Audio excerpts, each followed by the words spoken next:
कुसंगति का परिणाम। शिक्षाप्रद कहानी।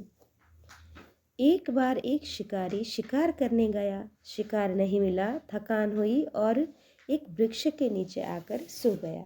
पवन का वेग अधिक था तो वृक्ष की छाया कभी कम कभी ज़्यादा हो रही थी। डालियों के यहाँ वहाँ हिलने के कारण वृक्ष की छाया उस पर नहीं पड़ रही थी। वहीं से एक अति सुंदर हंस उड़कर जा रहा था। उस हंस ने देखा कि वह व्यक्ति बेचारा परेशान हो रहा है, धूप उसके मुंह पर आ रही है तो वह ठीक से सो नहीं पा रहा है। तो वह हंस पेड़ की डाली पर अपने पंख खोलकर बैठ गया ताकि उसकी छांव में वह शिकारी आराम से सो सके।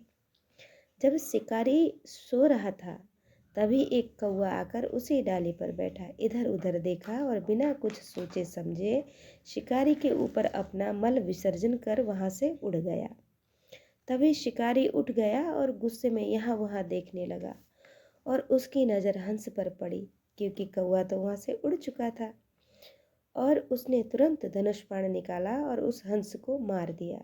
हंस नीचे गिरा और मरते मरते हंस ने कहा, मैं तो आपकी सेवा कर रहा था, मैं तो आपको छांव दे रहा था, आपने मुझे ही मार डाला। इसमें मेरा क्या दोष है? उस शिकारी ने कहा, यद्यपि आपका जन्म उच्च परिवार में हुआ, आपकी सोच आपके तन की तरह अति सुंदर है, आपके संस्कार शुद्ध हैं, यहाँ तक कि आप अच्छे इरादे से मेरे लिए पेड़ की डाली पर बैठ मेरी सेवा कर रहे थे।